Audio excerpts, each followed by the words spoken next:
할렐루야. 새벽에 오신 여러분 환영하고 축복합니다. 우리 찬송가 272장 같이 찬송 부르시겠습니다. 고통의 멍에 벗으려고 예수께로 나갑니다. 자유와 기쁨 베푸시는 주께로 갑니다. 병든 내 몸이 튼튼하고 빈궁한 삶이 부해지며 죄악을 벗어버리려고 주께로 갑니다. 낭패와 실망 당한 뒤에 예수께로 나갑니다. 십자가 은혜 받으려고 주께로 갑니다. 슬프던 마음 위로받고 희생의 풍파 잔잔하며 영광의 찬송 부르려고 주께로 갑니다. 교만한 마음을 내버리고 예수께로 나갑니다. 복되신 말씀 따르려고 주께로 갑니다. 실망한 이 몸 힘을 얻고 예수의 크신 사랑받아 하늘의 기쁨 맛보려고 주께로 갑니다.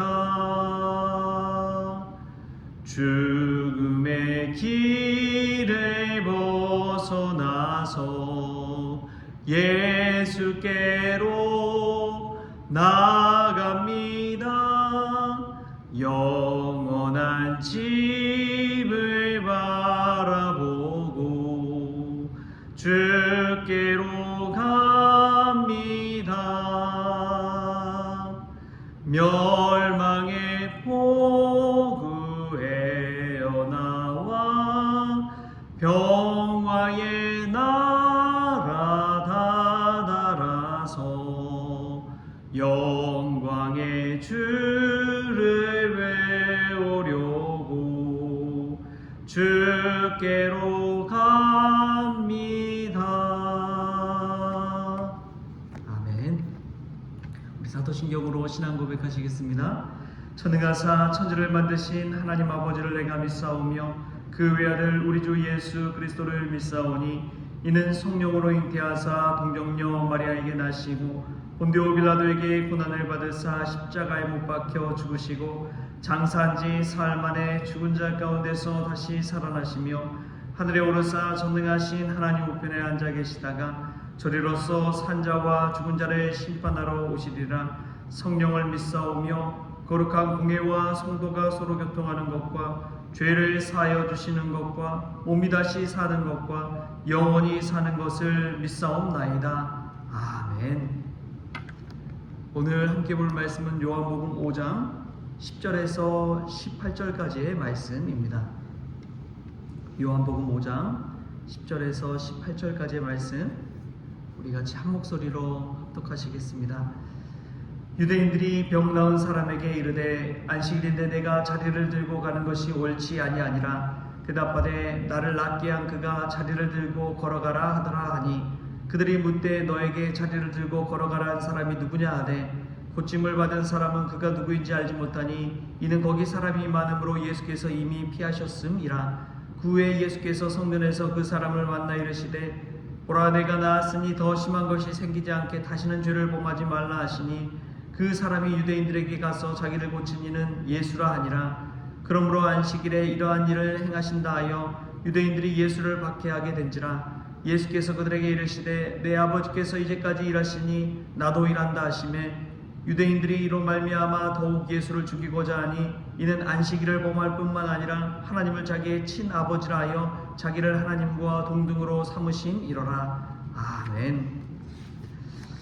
할렐루야. 말씀 가운데 먼저 귀한 은혜가 저와 여러분에게 있기를 소망합니다. 제가 사역을 하면서 참 선배 목사님들에게 종종 이런 이야기를 듣곤 했습니다. 이 목사님 크게 일 만들지 마십시오. 크게 일 벌리지 마십시오. 이런 이야기를 들었어요. 물론 경험에서 나온 이야기이지요. 근데 일을 크게 할수록 그만큼 일에 대한 책임이 따르기 때문에 그렇습니다. 어떠한 일을 행했을 때에 그 일을 통해서 자기도 생각지 못한 다른 일들이 생겨나게 되고 또 어떠한 사고나 여러 가지 문제가 생겨날 수 있기 때문에 그렇지요. 그 일을 아무리 좋은 의미로 했지만 다른 누군가에게는 그 의미가 그 일이 안 좋게 다가올 수도 있기 때문에 그렇습니다.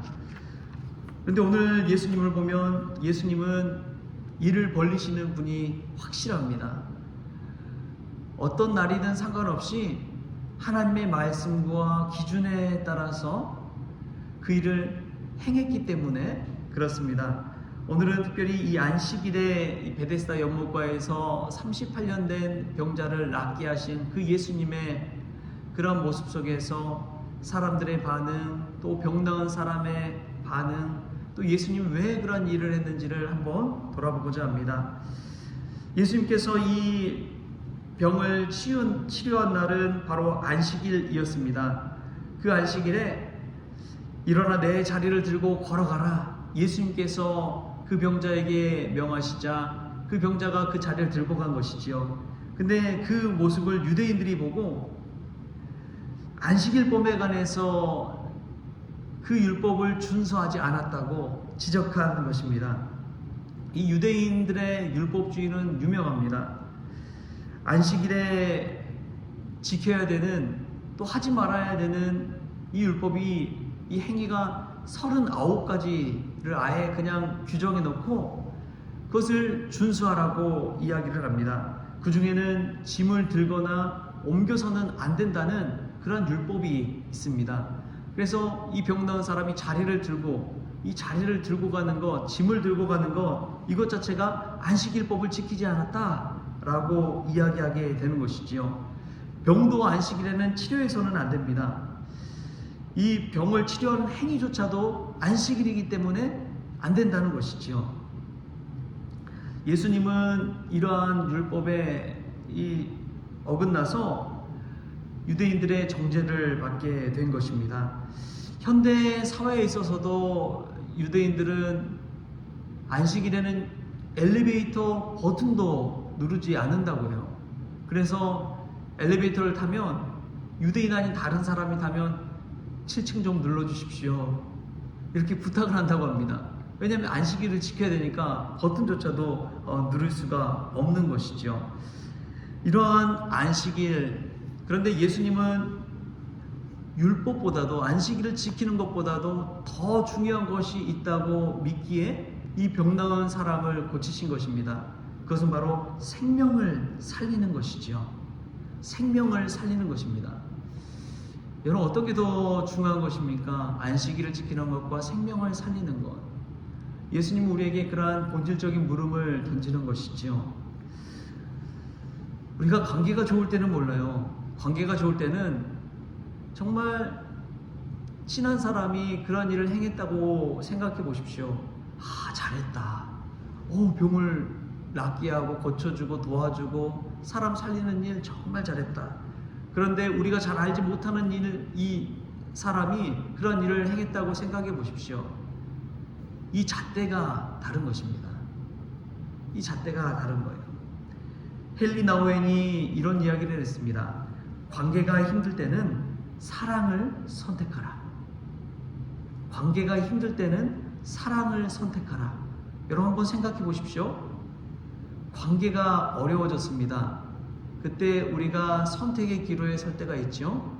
그때 사랑을 선택하라는 것입니다. 예수님은 이러한 사랑의 마음으로 생명 살리는 그 일을 행한 것입니다.